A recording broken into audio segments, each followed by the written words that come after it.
Hello guys. सो इस video में मैं जेईई एडवांस 2024 के फिजिक्स पेपर 1 के 6 ईजीएस्ट प्रॉब्लम्स डिस्कस करूंगा गाइस, जिसको मुझे लगता है कि बहुत ही आसानी से बच्चे सॉल्व कर दिए होंगे। और देखो मैं उनको कितनी आसानी से यहाँ पर बनाकर आपको दिखाता हूँ कि ये 6 सवाल कितने ईजी थे, बहुत ज़्यादा स्कोरिंग थे ये 6 सवाल। तो चलो गाइस स्टार्ट करते हैं एक एक करके। तो सबसे पहला देखो, ये एक डायमेंशन वाले चैप्टर से था।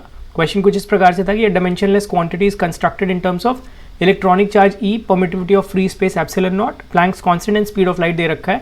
फिर डायमेंशनलेस क्वांटिटी को कुछ ऐसा राइट किया गया, e to the power alpha epsilon naught to the power beta, Planck's constant to the power gamma and speed of light to the power delta, ऐसा कुछ किया गया है। उसके बाद बोला गया जहाँ पे एन एक नॉन जीरो कांस्टेंट है वहाँ पे आप कैसे एन के बीच का, मतलब ये अल्फा बीटा गामा डेल्टा के बीच का रिलेशन आप कैसे दोगे, 2n माइनस एन ऐसे करके बोला गया।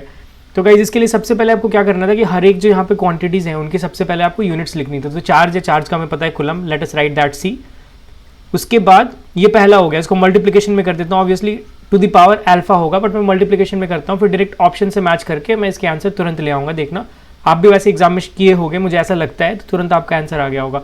दूसरा एप्सिलॉन नॉट है, तो हमें पता है force, Coulomb's force is equals to what, 1/4 pi epsilon not C1 C2 means Q1 Q2 that is C1 C2 upon R square, तो वो कुलम्ब है। तो यहाँ से एप्सिलॉन नॉट को आप इधर लेकर जाओगे तो इधर क्या आएगा, coulomb into coulomb that is coulomb square upon R square is metre square and that is force. Force को मैं क्या लिख सकता हूँ, mass that is kg and acceleration kg accel mass into acceleration, acceleration is metre per second square. So this is the second one, coulomb square second square upon kg metre cube, ये हुआ दूसरा। तीसरा हमारे पास Planck's constant है, Planck's constant का हमें पता है E is equal to h nu, nu is what frequency, frequency मतलब 1/2, तो नीचे यहाँ पे सेकंड आएगा, इधर जाएगा, एनर्जी में सेकंड मल्टीप्लाई होगा। एनर्जी इज क्या, energy is basically force into distance, तो फोर्स अगेन क्या, kg मीटर पर सेकंड स्क्वायर इंटू डिस्टेंस, यानी कि kg मीटर स्क्वायर पर सेकंड स्क्वायर, और ऊपर एक सेकंड हो जाएगा, तो यहाँ पे सेकंड एक कैंसिल हो जाएगा, तो सेकंड स्क्वायर से जस्ट एक सेकंड हो जाएगा, तो यहाँ पे मैं इसको सिर्फ सेकंड लिख देता हूँ ऐसा। तो ये हुआ अपना तीसरा। चौथा हमारे पास जो स्पीड ऑफ लाइट है, speed of light is what, metres per second, that is simple. तो यहाँ पे ये चार क्वांटिटी हमारे पास आ गई, this is e epsilon naught h and c. अब यहाँ से आपको रिलेशन ढूंढना है कि आप अल्फा बीटा गामा डेल्टा को क्या लिख सकते हो, 2n माइनस एन या समथिंग जो यहाँ पे दे रखा है। तो सबसे पहले चलो एक एक ऑप्शन को चेक करना स्टार्ट करते हैं। सबसे पहले ए ऑप्शन को जैसे ही मैं चेक करूंगा, वैसे तो आपको यहाँ पे देख कर ही लग रहा है कि पहला और दूसरा, देखो सिर्फ पहले और दूसरे में ही सी है, तो मतलब इसको हमें स्क्वायर करना पड़ेगा, टू द पावर 2 करना पड़ेगा और इसको रिवर्स करना पड़ेगा। तो सबसे पहले तो ये समझ में आता है, तो सिर्फ देखो इसमें और इसमें उसको 2 टाइम्स किया हुआ है, या फिर इसको 1/2 करना पड़ता सेकंड वाले को, बट सेकंड में कहीं 1/2 नहीं है, मतलब ए और डी में से कोई एक ऑप्शन होगा, इतना तो हमें पता चल रहा है। तो दोनों में 2n और माइनस n है, तो सबसे पहले तो हमें क्लियर है, यहाँ पे c स्क्वायर होगा और ये 1/n होगा, मतलब यहाँ पे kg metre cube upon c square second square हो जाएगा। अभी बाकी दोनों है, यहाँ पे देखो -2n ये दोनों में लिखा हुआ है, और यहाँ पे -n, तो सबसे पहले -n चेक कर लो। -n मतलब जस्ट उसको रिवर्स करना है, तो second upon kg metre square and this is second upon metre. तो जैसे ही आप लिखोगे आपको दिखेगा मीटर स्क्वायर मीटर है, तो metre square metre means metre cube, ये कैंसिल आउट हो गया। सेकंड स्क्वायर ये कैंसिल आउट हो गया, kg कैंसिल आउट हो गया, सी स्क्वायर कैंसिल आउट हो गया। तो गाइस उसका सीधा आंसर ए हो गया हमारे पास, यहाँ पे डायरेक्ट आपको दिख रहा है। तो ये बहुत ही आसान सवाल था, एकदम ही कम टाइम में आपको हो गया होगा ये सवाल, मुझे ऐसा लगता है। अभी चलो नेक्स्ट सवाल पे बोलते हैं कि ये भी बहुत आसान सवाल था, अगर आप इसको पूरा सॉल्व करने में लग जाओगे तब आपको बहुत टाइम ले सकता है ये सवाल, बट अगर आप इसको थोड़ा सा ट्रिक से सॉल्व करोगे, डायरेक्ट यहाँ पे ऑप्शन देखते हो तो तुरंत सॉल्व हो जाएगा। देखो क्या गिवन है कि एक ब्लॉक है जिसकी मास 5 kg है, सबसे पहले mass is what 5 kg given है। उसके बाद अलॉन्ग द एक्स डायरेक्शन एक फोर्स से सब्जेक्टेड है। सबसे पहले फोर्स जैसे ही गिवन किया है आपको, force is equal to mass into acceleration हमें पता है, that is equal to -20x + 10, क्योंकि जो फोर्स है, जो एक्सेलरेशन है, that is varying with respect to x. तो यहाँ पे आपको ऐसे लिखना है, मास हमें पता है that is 5, so 5a is equal to -20x + 10, आप आराम से लिख दो, यहाँ पे 5 से डिवाइड कर दो, दैट इज -4x + 2 हो जाएगा। गाइस ऐसे डायरेक्ट है। अभी आपको एक्सेलरेशन और x के बीच की रिलेशन निकालनी होगी। यहाँ पे आगे हम सवाल पढ़ते हैं, with the value of x in metre, x metre में गिवन है। At time t is equal to 0 में क्या गिवन है, इट इज एट रेस्ट, मतलब u 0 है, t इज इक्वल टू 0 पे u 0 x is equal to 1 metre है, ये गिवन है। And the position and momentum of the block हमें t इज इक्वल टू π/4 पे निकालना है, t इज इक्वल टू π/4 पे आपको x निकालना है एंड मास इंटू वेलोसिटी निकालना है, ये बेसिकली क्वेश्चन था। तो रिलेशनशिप ये गिवन है, यहाँ पे एक्सेलरेशन सबसे पहले आपको x के टर्म्स में, तो देखो इसको कैसे आप बिल्कुल आसानी से सॉल्व कर सकते हो ऑप्शन को देखते हुए। तो यहाँ पे एक्सेलरेशन को क्या मैं लिख सकता हूँ, v dv/dx लिख सकता हूँ, that is very much easy. आप पूछना मत कैसे, मैं फिर भी बता देता हूँ। यहाँ पे v हमें पता है that is dv/dt and dx/dt is equal to v होता है, तो तो यहाँ पे मैं dt को क्या लिख सकता हूँ, that is dx upon v लिख सकता हूँ। तो इस dt को मैं जब यहाँ पे dx अपॉन v लिखूंगा तो v dv अपॉन dx आ जाएगा, that is equal to what, minus 4x plus 2 हो गया यहाँ पे। तो यहाँ से फिर आप गाइज इसको क्या लिख सकते हो, v dv and this is nothing but minus 4x plus of 2। इसको आप यहाँ पे ऐसे इंटीग्रेट कर दो at x, this is dx basically. अब हमें पता है कि at x is equal to 1 metre, देखो यहाँ पे चूकना मत, x is equal to 1 metre पे वेलोसिटी जीरो है and x is equal to some x पे सपोज करो v है, we are trying to find the relationship between v and x। तो यहाँ पे क्या हो जाएगा, v स्क्वायर अपॉन 2 हो जाएगा, that is equal to what, यहाँ पे आप देखोगे तो minus 4 upon 2 because x square upon 2 हो जाएगा ना, x स्क्वायर का क्या होगा, x स्क्वायर माइनस ऑफ 1 हो जाएगा। This is just a simple integration guys and this is 2x minus 1 हो जाएगा बिकॉज dx का x इंटीग्रेशन होता है। यहाँ से आप इसको सॉल्व करोगे तो v स्क्वायर क्या आएगा, v square is equal to minus of 4x square plus of 4 and plus this is 4x and minus of 4। तो ये माइनस माइनस कैंसिल हो जाएगा। तो यहाँ से गाइस आप डायरेक्ट लिख सकते हो v square is equal to what, minus 4x square plus of 4x लिख सकते हो। यहाँ से अगर मैं v बताऊँ आपको तो दैट इज आप यहाँ से क्या करो, v 4x कॉमन ले लो।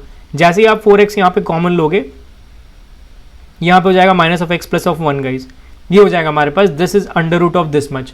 सो velocity is under root of 4x minus of x plus 1, ये हो जाएगा।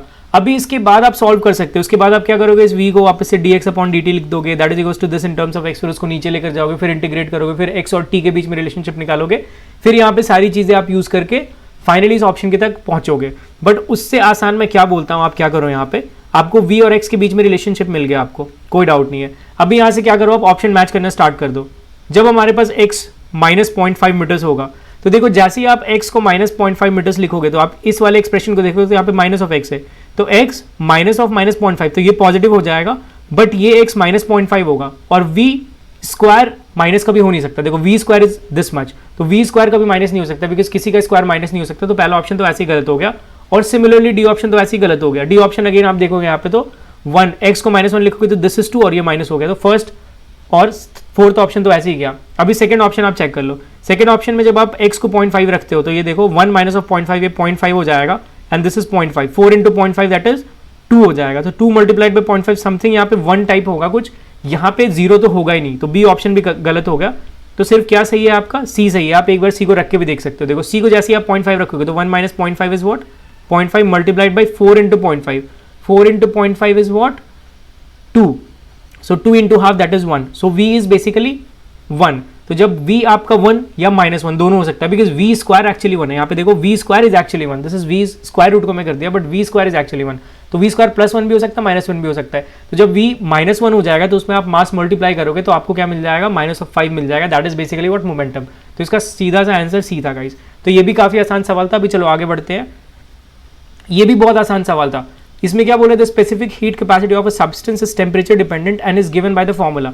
हमें स्पेसिफिक हीट दिया, that is k multiplied by t दिया है, यहाँ पे k constant of suitable dimension in ऐसा यूनिट, ये सब पता है हमें। t is basically the absolute temperature, ये ध्यान देने वाली बात है। t is in kelvin actually, absolute temperature what मतलब t is in kelvin not in degree Celsius. उसका कह रहा है कि the heat required to raise the temperature of 1 kg of the substance from this to this. तो actually ये जो लिखा है कि heat required to raise the temperature of 1 kg of the substance, this is basically something the definition of specific heat capacity. Specific heat capacity क्या होता है, heat required to raise the temperature of 1 kg of the substance by 1 degree Celsius, कुछ इस type से होता है। तो आप यहाँ पे ऐसे लिख सकते हो, that is dq is equal to what, mc dt। ये बेसिकली हमें यहाँ पे यूज करना है, ये बेसिकली इस टर्म्स में ये क्वेश्चन पूरा फ्रेम किया गया है। तो यहाँ पे आप जब गाइज देखोगे तो m हमारे पास कितना है, दैट इज 1 kg है, c हमारे पास कितना है, c का रिलेशन गिवन है k into T and this is what dt। इसको आपको इंटीग्रेट करना है, इसको कहाँ से कहाँ इंटीग्रेट करना है, टेम्परेचर कहाँ से कहाँ ले जाया जा रहा है, -73 degree Celsius to 27 degree Celsius ले जाया जा रहा है गाइस। तो -73 यहाँ पे देखो गिवन है, 0 केल्विन इज -273 डिग्री सेल्सियस, ये आपको पहले से भी पता होना चाहिए। तो -73 डिग्री सेल्सियस का मतलब क्या है, that is nothing but 200 degree Celsius, 200 kelvin not degree Celsius, 200 kelvin. And 27 degree Celsius का मतलब क्या है, 300 केल्विन। तो 200 से 300 केल्विन तक आपको इंटीग्रेट करना है और जब आप ये इंटीग्रेट कर लोगे तो यहाँ पे आपको नेट हीट ट्रांसफर मिल जाएगा। नेट हीट ट्रांसफर क्या गिवन है, net heat transfer basically given है n इंटू के। तो यहाँ पे n इंटू के जस्ट आप मल्टीप्लाई कर दो। तो ये गाइस देखो कितना आसान सा सवाल है, n इंटू के इज इक्वल टू के, अगेन कॉन्स्टेंट बाहर आ जाएगा एंड t क्या हो जाएगा, टी स्क्वायर अपॉन 2, तो अपॉन 2 लिखता हूँ, टी स्क्वायर हो गया, that is 300 square minus of 200 square, ये जस्ट हो गया हमारे पास गाइस, के कैंसिल आउट हो गया। तो n इज इक्वल टू कितना आया, half into 3 times 3 is 9 minus 4 and multiplied by 10 to the power 4 हो गया। 9 minus 4 is what, 5 upon 2, that is 2.5 multiplied by 10 to the power 4, that is equals to what 251230, that is basically n। ये बेसिकली हमारे पास answer हो गया guys. तो ये बहुत ही आसान सा सवाल था, बहुत आसान, आप देख कर भी जवाब दे सकते थे इसको। इसके बाद चलो देखते हैं और आसान सा सवाल कौन है। ये देखो, ये भी गाइस बहुत आसान सवाल है। पता नहीं बहुत सारे कोचिंग इंस्टीट्यूट्स ने इसको यूट्यूब पे इतना क्यों ऐसा बोला है, 12 आंसर, 13 आंसर, ये आंसर, वो आंसर, मुझे पता नहीं चला, बट ये मेरे हिसाब से बहुत आसान सा सवाल है। ये देखो क्या बोल रहा है कि एक disc of mass capital M and radius R, ये बड़ा वाला डिस्क जो है हमारे पास, मैं इसको ब्लैक से दिखाता हूँ। ये जो बड़ा वाला डिस्क है हमारे पास, this is basically of mass M and radius R, is free to rotate about its vertical axis. ये वर्टिकल एक्सिस के अबाउट ये फ्री टू रोटेट है, जैसा फिगर में दिख रहा है। उसके बाद कह रहा है battery operated motor of negligible mass is fix to this disc. एक बैटरी ऑपरेटेड है उस डिस्क के कहीं किसी पॉइंट ऑफ सर्कमफेरेंस पे, सपोज करो यहाँ पे रखा हुआ है एक बैटरी ऑपरेटेड हमारे पास मोटर है।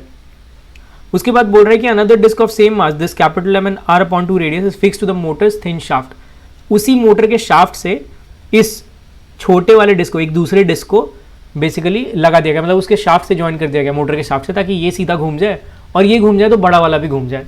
बेसिक फंडा यही है। सबसे पहले उस बैटरी ऑपरेटेड शाफ्ट से, बैटरी ऑपरेटेड मोटर के शाफ्ट से इसको घुमाना है, ये घूमेगा तो वो घूमेगा, ऐसा है यहाँ पे। उसके बाद कह रहा है motor is switched on so that the smaller disc rotates at a uniform angular speed omega. Suppose करो ये ओमेगा से ऐसे रोटेट कर रहा है। सबसे पहले सारी चीज़ें ऑफ थी, सब कुछ ऑफ था, उसके बाद ऑन किया गया। तो जब सब कुछ ऑफ था गाइस, तो आपको सबसे पहले दिमाग में सीधा क्लिक होना चाहिए था, सब कुछ ऑफ मतलब क्या, angular momentum of the whole system, this motor, ये वाला डिस्क, वो वाला डिस्क, सब कुछ का जीरो एंगुलर मोमेंटम इनिशियली। तो आपको यहाँ पे क्लिक हो जाना चाहिए था कि आपको एंगुलर मोमेंटम कंजर्वेशन यूज करना था। उसके बाद ये सवाल कुछ भी नहीं है। तो उसके बाद बोल रहा है यूनिफॉर्म एंगुलर मोमेंटम ओमेगा से रोटेट कर रहा है, एंगुलर स्पीड ओमेगा से रोटेट कर रहा है छोटा वाला disc. If the angular speed at which the large disc rotates, अभी देखो ये जब ऐसे रोटेट करेगा, ये जब एंटी क्लॉकवाइज रोटेट करेगा, तो आपको ये बिल्कुल दिख जाना चाहिए अपने को कि ये उसके बाद क्लॉकवाइज रोटेट करेगा, और ओमेगा अपॉन एन से दे रखा है कि ये रोटेट कर रहा है।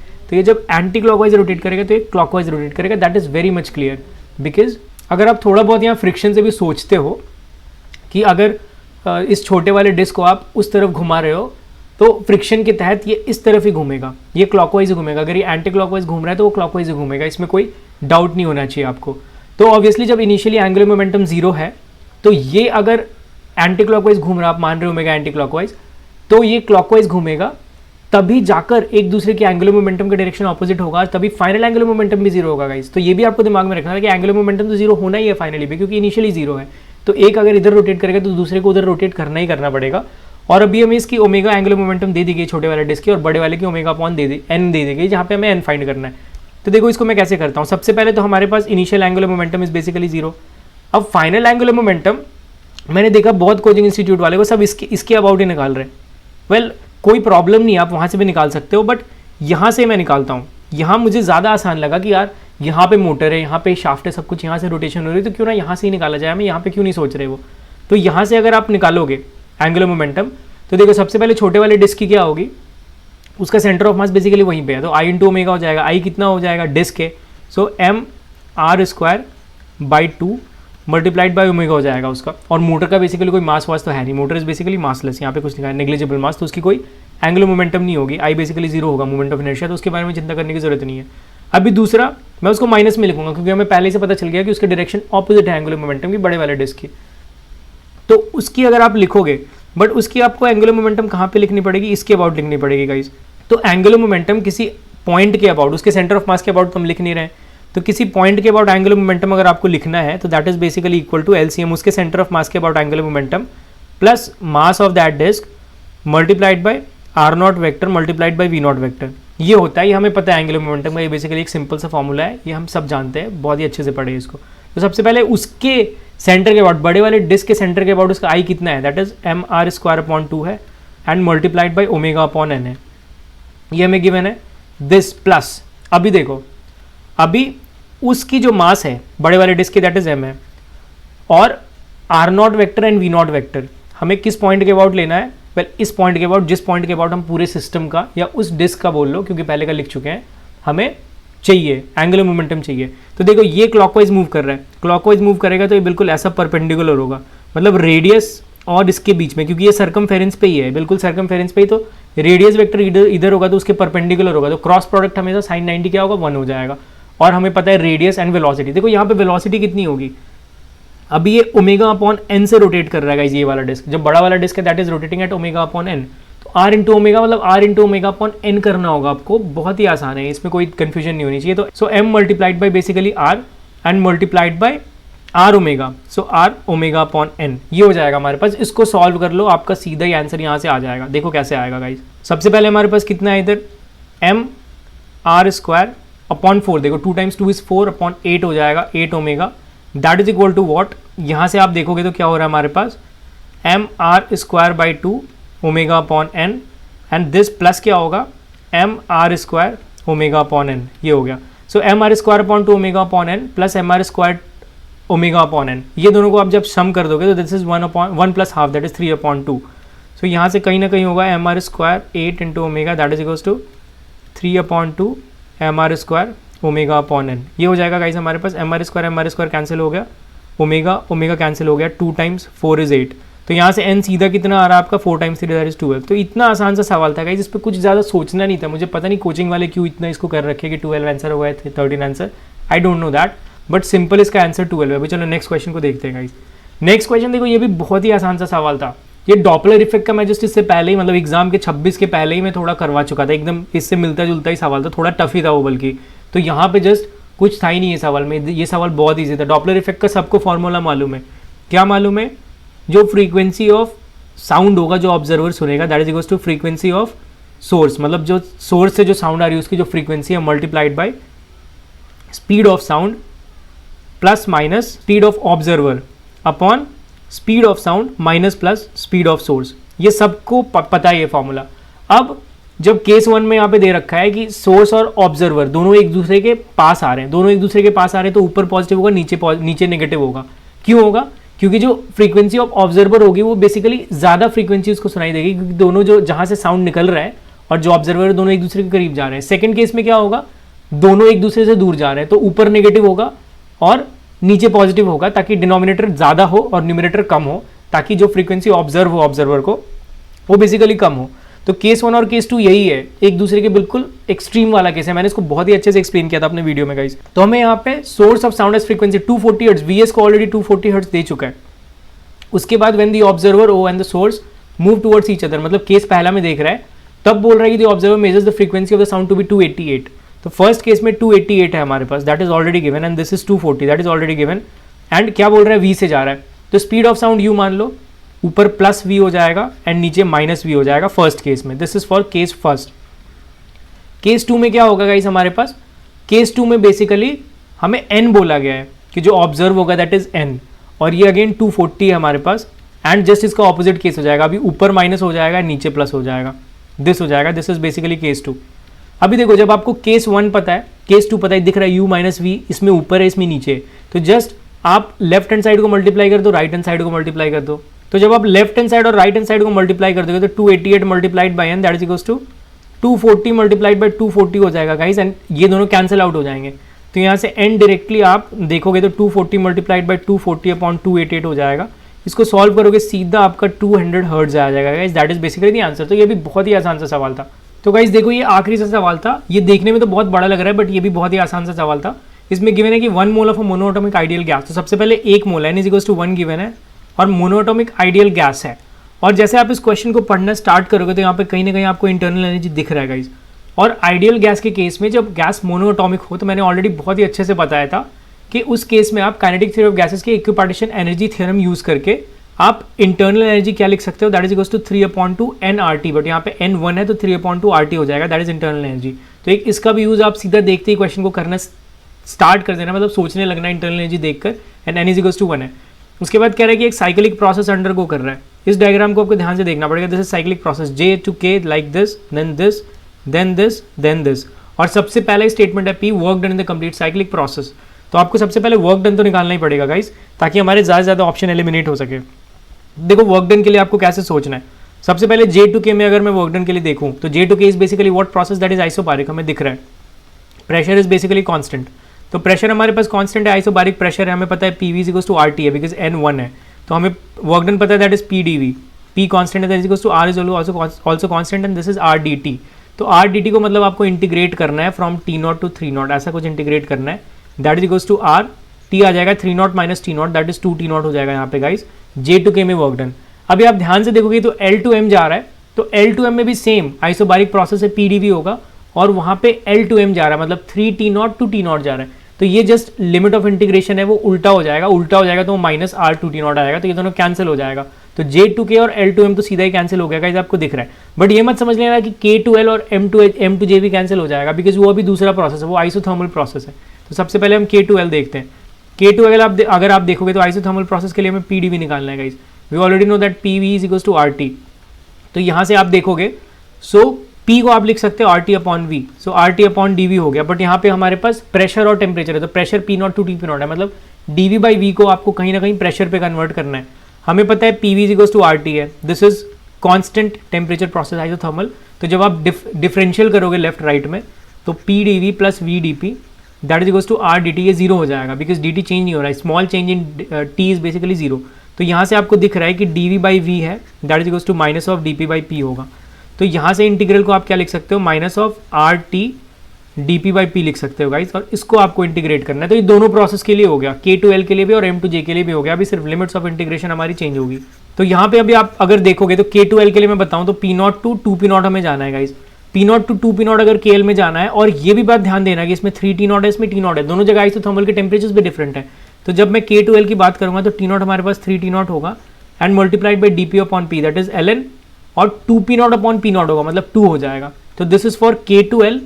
और सिमिलरली आप इसमें जाओगे तो इसमें आपके पास माइनस R, टेम्परेचर कितना है T नॉट है, that is multiplied by ln P। अब ln P में देखो यहाँ पे 2P not to P not है, तो मतलब P not upon 2P not होगा यहाँ पे, दैट इज ln 1 अपॉन 2 होगा। तो ये माइनस माइनस प्लस हो जाएगा, आप इसको जैसे ही ऊपर लोगे तो हो जाएगा RT नॉट ln 2 हो जाएगा गाइज ऐसा। This is for M2J। तो ये देखो RT नॉट ln 2 है, ये माइनस R3T नॉट ln 2 है, तो इसको अगर मैं और लिखूंगा तो ये क्या हो जाएगा, minus 3RT not ln 2 this and this is plus में। तो दोनों को जब आप जोड़ दोगे तो RT नॉट ln 2 है माइनस 3RT नॉट ln 2, तो ये कहीं ना कहीं माइनस 2RT नॉट ln 2 हो जाएगा and this is basically the work done guys for the whole cyclic process. तो यहाँ पे आप जैसे ही देखोगे तो P का बेसिकली आंसर आपको सीधा 4 दिख जाएगा। अभी P का 4 या तो B में है या C में, तो B C में आंसर ही होगा, A और D तो आपका ऐसे एलिमिनेट हो गया। अभी आप देखो इन दोनों ऑप्शंस में S2 है, तो S जब 2 है तो आप S को निकालने मत लग जाना, थोड़ा दिमाग लगाना एग्जाम में, कोई ऐसे अंधाधुंध मत निकालने लग जाना, पूरा टाइम का खेल है वहाँ पे। तो S जब दोनों में 2 है तो उसको मत निकालो, अभी Q निकालो या R निकालो। तो मैं इंटरनल एनर्जी की पहले बात बता चुका हूँ, तो आप Q अगर देखोगे तो ज़्यादा आसान होगा, हीट के चक्कर में मत पड़ो। इंटरनल एनर्जी हमें पता है 3/2 RT है, कौन से प्रोसेस के लिए पूछ रहा है, J2 के लिए पूछ रहा है। J2K में देखो जो टेम्परेचर है वो T not to 3T not जा रहा है, हमें चेंज इन इंटरनल एनर्जी पूछ रहा है। तो क्या लिखूंगा मैं, delta U that is equals to 3/2 R 3T not minus of T not like this, this is क्या हो जाएगा 3/2 R इंटू 2T नॉट हो जाएगा, सीधा ये कैंसिल हो गया, हमारे पास 3RT नॉट हो गया which is basically this third number, यहाँ पे ये जीरो नहीं है, this is basically 3RT not third number. तो Q का 3 सीधा आपका ऑप्शन बी हो गया आंसर। तो गाइस देखा ये 6 सवाल कितना आसान था, मतलब आपको कुछ ज़्यादा दिमाग नहीं लगाना था, आप थोड़ा भी ऑप्शंस को देखो और थोड़ा सा अपना एक्चुअली माइंड यूज़ करो, ब्रेन यूज़ करो, तो ये सब बहुत मतलब 1.5 मिनट के सवाल थे सारे, 1 मिनट 1.5 मिनट मैक्सिमम 2 मिनट ऐसे लगेंगे, उतने में आपके ये 6 सवाल बहुत ही आसानी से बन सकते थे। तो ये 6 मैं बोल सकता हूँ बहुत ही स्कोरिंग था बेसिकली गाइस। तो अभी ये तो 6 ईजीएस्ट प्रॉब्लम के बारे में हो गया, आगे अभी मैं जो अच्छे प्रॉब्लम्स आए हैं, जो थोड़े मॉडरेट लेवल के प्रॉब्लम्स हैं, उन सबको डिस्कस करूंगा ऐसे ही गाइस बाइफर्केट करके, जैसे इजी वाला था फिर मॉडरेट वाला, फिर कुछ टफ वाले होंगे उसको भी लूंगा। तो बने रहना गाइस, अभी मिलते हैं नेक्स्ट वीडियो में, तब तक के लिए बाय एंड टेक केयर।